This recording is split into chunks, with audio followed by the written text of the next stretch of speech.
Hello student, welcome back to our YouTube channel Alar academy. आज हम class 5th social studies के अंदर chapter number 10 the treeless grassland part 4 start करेंगे। Okay, जो हमारा लास्ट पार्ट था उस पार्ट के अंदर हम इस चैप्टर को कंप्लीट कर चुके थे। ओके, तो आज हम इस चैप्टर के रिवाइज करेंगे। ओके, चलिए शुरू करते हैं। तो देखिए, चैप्टर नंबर 10 हमारे पास ट्रीलेस ग्रासलैंड, वो घास के मैदान जहाँ पर क्या है, पेड़ हमें देखने को नहीं मिलते, उन सभी के बारे में हम जानेंगे। ओके, तो इसके अंदर सबसे पहले क्या बताया गया है कि सबसे पहले यहाँ बताया गया है टेम्परेट जोन जो होता है तो वो क्या होता है, जो हमारा आर्टिक सर्कल है नर्दर्न हेमिस्फीयर के अंदर, आर्टिक सर्कल से नॉर्थ पोल के बीच में, और सर्दर्न हेमिस्फीयर के अंदर एंटार्क्टिक सर्कल से साउथ पोल के बीच का जो एरिया है उसे हम टेम्परेट जोन कहते हैं। ठीक है, इनके बीच का जो एरिया आता है उनको क्या कहते हैं, हम टेम्परेट जोन कहते हैं। ओके, जैसे कि आप लोगों को नाम बताया गया है कि टेम्परेट जोन, तो इसका मतलब क्या है, ये एक ऐसा जोन है जहाँ पर क्या होती है, ना तो ज़्यादा गर्मी होती है और ना ही ज़्यादा यहाँ पर सर्दी होती है। ओके, जो टेम्परेट जोन है हमारा, यहाँ पर क्या बहुत ही कम बारिश होती है, रेनफॉल यहाँ पर बहुत ही कम होती है। ओके, अगर कुछ थोड़ी बहुत रेनफॉल होती भी है तो बारिश होती भी है तो कब होती है, समर सीज़न के अंदर। ठीक है, गर्मियों की ऋतु के अंदर यहाँ पर बारिश होती है। इसी वजह से क्या होता है कि यहाँ पर जो ग्रासेस होते हैं वो ग्रो कर पाते हैं, इसी वजह से इन एरियाज़ को हम ग्रास लैंड कहते हैं।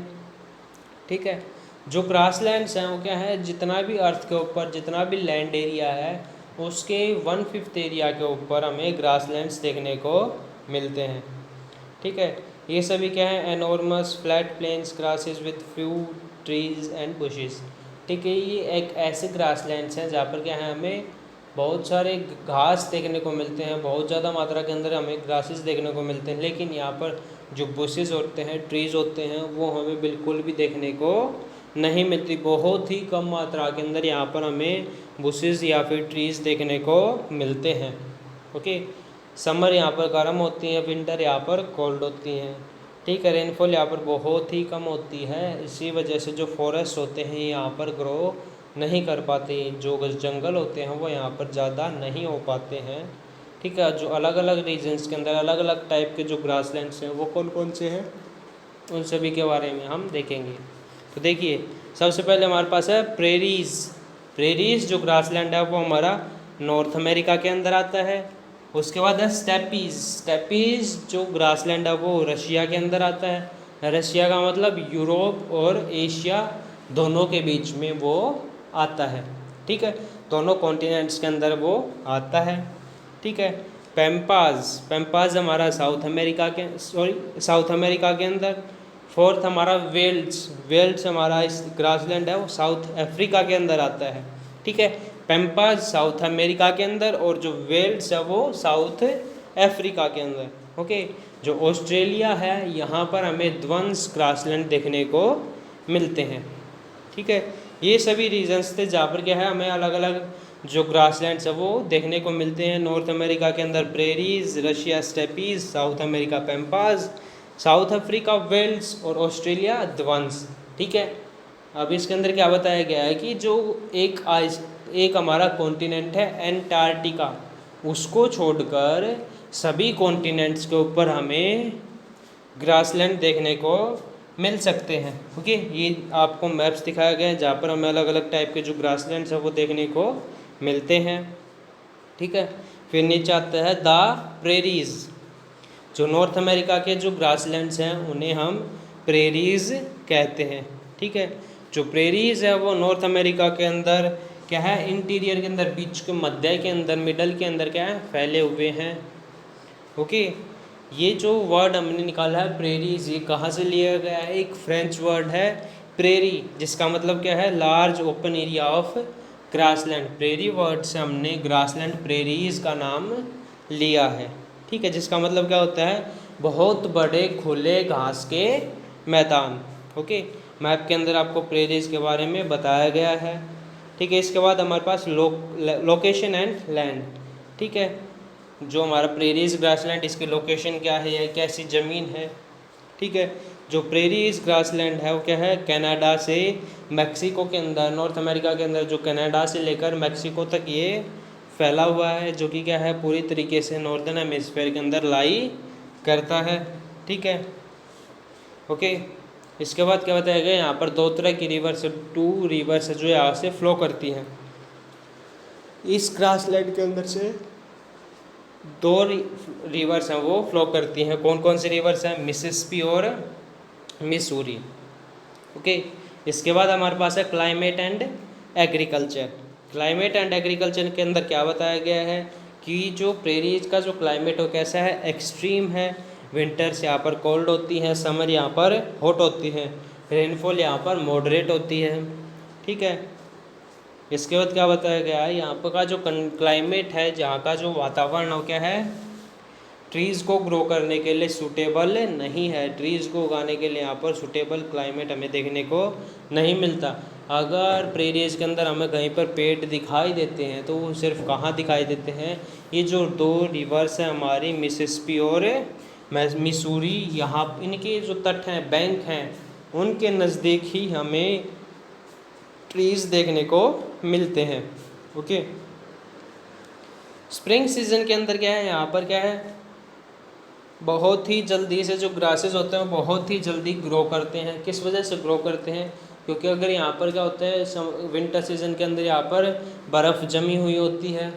ठीक है, और क्या होता है, जो जब भी स्प्रिंग आती है यहाँ पर, उसमें क्या होती है, यहाँ पर जो हॉट विंड्स हैं, जैसे कि जो चिनूक हैं, यहाँ पर बहना शुरू कर देती हैं, फ्लो करना शुरू कर देती हैं, जिस वजह से क्या होती है, जितनी भी आइस होती है वो मेल्ट हो जाती है और बहुत ही तेज़ी से जो ग्रासेस हैं वो ग्रो करते हैं और ग्रेजिंग के लिए सूटेबल हो जाते हैं। ठीक है, जितनी भी रिवर्स हैं यहाँ पर, जैसे कि जो मिसिसिपी है या फिर जो मसूरीज़ हैं और इनके जो ट्रिब्यूटरीज रिवर्स हैं, इन सभी की मदद से यहाँ पर रहने वाले जो फार्मर्स हैं वो सभी इन्हीं के वाटर से इरिगेशन करते हैं। ठीक है, ये एक ऐसा एरिया है प्रेरीज वाला। प्रेरीज एक ऐसा ग्रासलैंड जहाँ पर क्या है, बहुत ही ज़्यादा मात्रा के अंदर वीट जो है, गेहूं जो है वो उगाया जाता है। ठीक है, ग्रो किया जाता है, जिस वजह से प्रेरीज को हम wheat basket of the world भी कहते हैं। ओके, इसी वजह से wheat basket of the world की वजह से जो नॉर्थ अमेरिका हमारा है, United state of America, USA जो है, वो क्या है, लार्जेस्ट प्रोड्यूसर ऑफ वीट है पूरे वर्ल्ड के अंदर। ओके, इसके बाद हमारे पास है वेजिटेशन एंड वाइल्ड लाइफ। ठीक है, जो प्रेरीज ग्रासलैंड यहाँ की वेजिटेशन कैसी है, वाइल्ड लाइफ यहाँ की कैसी है। ओके, ये एक ऐसा एरिया है जहाँ पर क्या बहुत ही लंबी दूरी तक क्या है, ग्रासेस उगे हुए हैं। ठीक है, जिनको क्या है, जो बिसन्स हैं वो ग्रेजिंग यहाँ पर करते हैं। ठीक है, लेकिन जब जो यूरोपियंस हैं वो नॉर्थ अमेरिका के अंदर आए, इस ज़मीन के ऊपर आए, प्रेरीज के अंदर आए, उन्होंने क्या है, अपने जो कैटल्स हैं उनको भी यहाँ पर रियर करना शुरू कर दिया, ग्रेजिंग करवाना शुरू कर दिया, और धीरे धीरे कर कर क्या किया, उन्होंने ग्रासलैंड्स को क्लियर करके यहाँ पर एग्रीकल्चर लैंड डेवलप कर ली। ठीक है, इसी वजह से क्या है, आज के दिन में क्या है, जो प्रेरीज व ग्रासलैंड हो क्या है, बिगेस्ट फार्मिंग रीजन है पूरे वर्ल्ड के अंदर।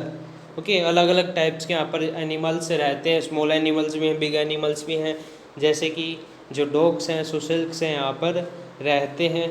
ठीक है, जो सुसिल्क्स हैं क्या हैं, एक कम्युनिटी के अंदर रहते हैं। ओके, और क्या करते हैं, जो भी सीड्स होती हैं उन सभी को गैदर करते, इकट्ठा करते हैं, जो भी हमें यहाँ पर उनको क्या करते हैं, सीड्स को इकट्ठा करते हैं, गैदर करते हैं और उनको वहीं पर स्टोर कर देते हैं, जिस वजह से क्या वहाँ उनकी जगह के ऊपर, सीड्स की जगह पर जो ट्रीज़ होते हैं, प्लांट्स होते हैं, वो ग्रो कर देते हैं। ओके, जो दूसरा रीज़न है कौन प्लांट्स को ग्रो करने के लिए, वो कौन सा है, जो सुसिल्स हैं वो क्या करते हैं, बोरोज खोदते हैं, होल्स खोदते हैं। ठीक है, अपने बिल से बिल बनाते हैं, जिस वजह से क्या होता है, नीचे वाले जो मिट्टी होती है, फर्टाइल सॉइल होती है, वो क्या होती है, सरफेस के ऊपर आ जाती है और वहाँ पर प्लांट ग्रो करना शुरू कर देते हैं। ओके, इसके बाद अलग अलग जो बर्ड्स है जैसे कि होआक, ईगल्स हैं, वो भी यहाँ पर हमें देखने को मिल जाते हैं। रेप्टाइल्स जो हैं वहाँ यहाँ पर रहते हैं, जो कि क्या करते हैं, बर्ड्स के जो अंडे होते हैं, एग्स होते हैं, उनको फीड करते हैं, खाते हैं। ठीक है, यहाँ पर बड़े बड़े दूसरे जो एनिमल्स हैं, इंसेक्ट्स भी यहाँ पर हमें देखने को मिलते हैं, जैसे कि लूबर ग्रासहॉपर है, tiger beetle, harvester and tumbler bugs, ये सभी का यहाँ पर हमें बहुत ज़्यादा मात्रा के अंदर अबेंडेंस में हमें यहाँ पर ये सभी देखने को मिल जाते हैं। ओके, इसके बाद है life of farmers and occupation. जो यहाँ पर फार्मर्स हैं उनका लाइफ कैसी है, उनकी ऑक्यूपेशन क्या है। ठीक है, प्रेरीज के अंदर जो फार्मर्स वो क्या करते हैं, जो फार्म्स है प्रेरीज के अंदर क्या बहुत ही एक थाउजेंड्स ऑफ एकर्स के अंदर फैले हुए हैं। ठीक है, हर एक फार्म के ऊपर क्या है, छोटे छोटे होम शेड्स स्टेट्स बनाए गए हैं, जहाँ पर क्या है फार्मर की जो फैमिली है, ठीक, और जिनका नीचे जो काम करने वाले जो नौकर हैं, काउबॉयज जिनको कहते हैं, वो सभी यहाँ पर रहते हैं। छोटे छोटे शेड्स बनाए गए हैं जिनके अंदर क्या है, जो फार्मर्स है वो अपने कैटल्स को रखते हैं, और जितनी भी मशीनरी है फार्म की वो सभी वहाँ पर स्टोर की जाती हैं। ठीक है, प्रेरीज के अंदर टेक्नोलॉजी, साइंटिफिक टेक्नोलॉजी की मदद से फार्मिंग की जाती है, जैसे कि जो प्लगिंग है, शोइंग, हार्वेस्टिंग, थ्रेशिंग, विनोइंग, ये सभी चीज़ें क्या है मशीन्स की मदद से की जाती हैं। ठीक है, फूड्स यहाँ पर स्टोर किसके अंदर किए जाते हैं, सोइलोस के अंदर यहाँ पर फूड जो है उसको स्टोर किया जाता है, जो कि क्या है एक मशीन है।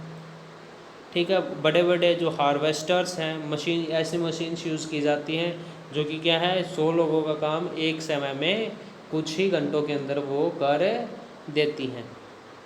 ओके, इसके बाद क्या बताया गया है, एनिमल्स जो हैं वो यहाँ पर अलग अलग animal rearing is another occupation in the hilly land towards the west. ठीक है, जो एनिमल्स का रियर करवाते हैं, चराते हैं, ठीक है, एनिमल्स की जो देखभाल करते हैं, वो यहाँ पर रहने वाले जो फार्मर्स हैं, लोग हैं, पीपल हैं, उन सभी का क्या है वर्क है, उनका एक ऑक्यूपेशन है।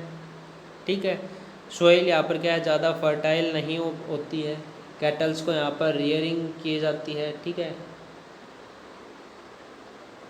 जो कैटल्स उनको रियर कहाँ करवाया जाता है, रेंचेस के अंदर यहाँ पर रियर करवाया जाता है, या फिर जो दूसरी मशीनरीज़ हैं, मॉडर्न मशीनरीज़ हैं, उनकी मदद से उनको रियर करवाया जाता है। ठीक है, जो रेंचेस होते हैं क्या होते हैं, बड़े बड़े खुले मैदान होते हैं।